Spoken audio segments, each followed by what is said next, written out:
perfeito, Kiko. A sua fala é perfeita do meu ponto de vista como pesquisador que pesquiso guerra híbrida e operação psicológica. Vamos lá. Você está certo para começar pelo primeiro princípio.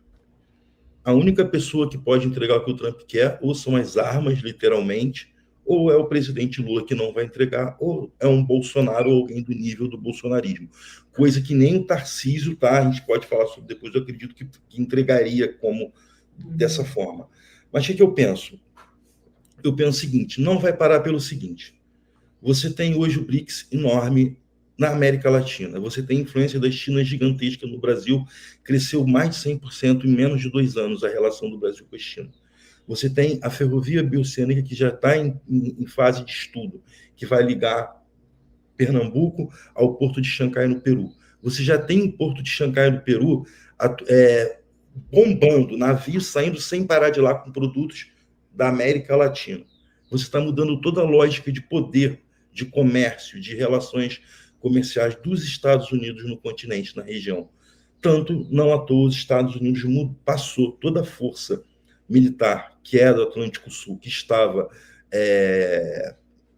focando na Ásia Ocidental, na Europa, na Europa, Ucrânia, Rússia, na Europa, no leste europeu, passou para a América Latina para tensionar com países como não só a Venezuela, tá? Venezuela, Colômbia, Equador, Brasil. Em especial, esses 4 países estão sendo tensionados nesse momento. Então, o problema dos Estados Unidos é muito maior do que um juiz petulante que peitou os interesses dos Estados Unidos. É uma questão de sobrevivência para eles. Por isso, a guerra não vai parar, porque eles precisam, para manter alguma hegemonia, do quintal deles à disposição deles. Eu acho que esse é o princípio de toda análise, tá? Para a gente entender. Então, o que acontece? Vamos entrar no projeto 2025, que ele é muito importante. Esse projeto foi lançado pela Heritage Foundation em início de 2024. E como eu pesquiso guerra híbrida, eu pesquiso essas fundações think tanks há muito tempo, eu tive acesso muito rápido, chegou até a mim. São 800 e tantas páginas, dividido em 8 capítulos, e eu li todo, assim, de início. É um plano de poder ultraconservador, tá? A Heritage Foundation é a principal fundação ultraconservadora, eu posso dizer, neonazista do mundo. É enorme, ela tem um ecossistema, o próprio ecossistema de think tanks e de fundações da Atlas Network é muito próximo, fazem parte do mesmo ecossistema, e eles têm muito dinheiro. Qual que é o objetivo do projeto 2025? É um plano de mudar todas as estruturas internas dos Estados Unidos, você mudar a máquina estatal dos Estados Unidos, e também ali tem 1 ou 2 capítulos, em especial um que fala de relações internacionais, América Latina, e outro que fala de relações comerciais com o mundo. Mas nesses capítulos eles também colocam toda a sanha imperialista que esses caras têm. E aí você tem envolvimento das big techs, de grandes corporações, etc. e tal. Mas por que é importante o projeto 2025?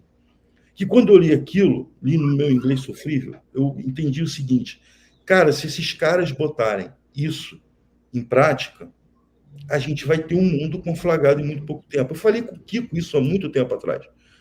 E eles estão levando isso na prática ponto por ponto. Eles não recuam. Por mais que você tenha críticas internas muito fortes de setores do próprio establishment, eles não recuam. Eles estão levando ponto por ponto a cabo, tanto internamente quanto externamente.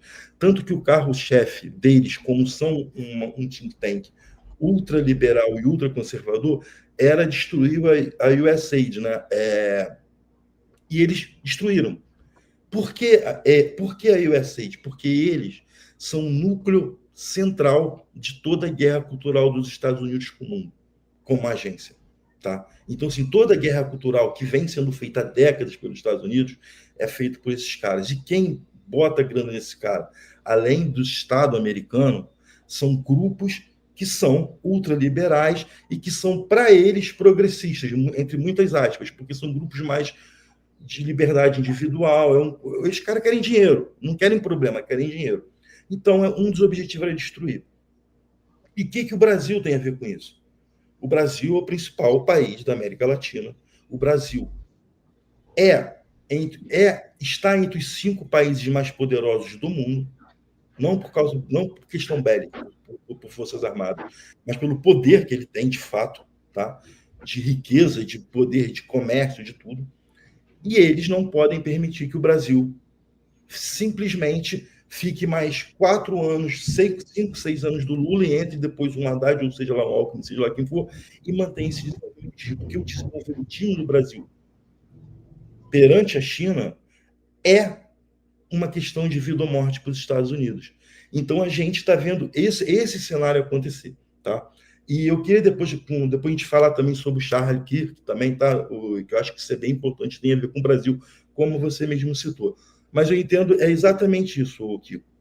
Tivemos. É isso aí. Nós vamos falar um pouco mais sobre o que isso tem a ver com o Brasil, porque, por exemplo, ontem o Eduardo Bolsonaro gravou esse vídeo aqui, subindo nas tamancas, depois de saber da condenação à prisão do pai dele. O Brasil pode perfeitamente, no futuro, ser necessário a vinda de caças F-35 e de navios de guerra, porque é o atual estágio da Venezuela. E você não consegue mais consertar aquilo dali com remédios diplomáticos como as sanções. Então, poderia ser um uso para o futuro. Eu acho que foi muito feliz a porta-voz da Casa Branca, né, a Caroline Leavitt, falando isso, porque demonstra a disposição do governo Trump em defender as pautas da liberdade. Eu acho que se as autoridades brasileiras tiverem juízo, elas vão prestar muita atenção nesse discurso. O Brasil pode perfeitamente, no futuro, ser necessário a vinda de caças F-35 e de navios de guerra, porque é o atual estágio da Venezuela. E você não consegue mais consertar aquilo dali com remédios diplomáticos como as sanções. Então, poderia ser um uso para o futuro. Eu acho que foi muito feliz a porta-voz da Casa Branca, né, a Caroline Leavitt, falando isso, porque demonstra a disposição do governo Trump em defender as pautas da liberdade. Eu acho que se as autoridades brasileiras tiverem juízo, elas vão prestar muita atenção nesse discurso. O Bananinha é o triunfo da estupidez mesmo, né? É prova de que você, sendo burro, um jumento, você pode, sei lá, se dar bem nos Estados Unidos, porque ele não consegue nem falar inglês direito. A mulher chama Caroline Leavitt, ele chama de Caroline Leavitt, assim, um troço incompreensível, um homem que mora e ama os Estados Unidos. E ainda assim ele consegue fazer o estrago que ele faz, porque encontra do outro lado também fascistas como ele.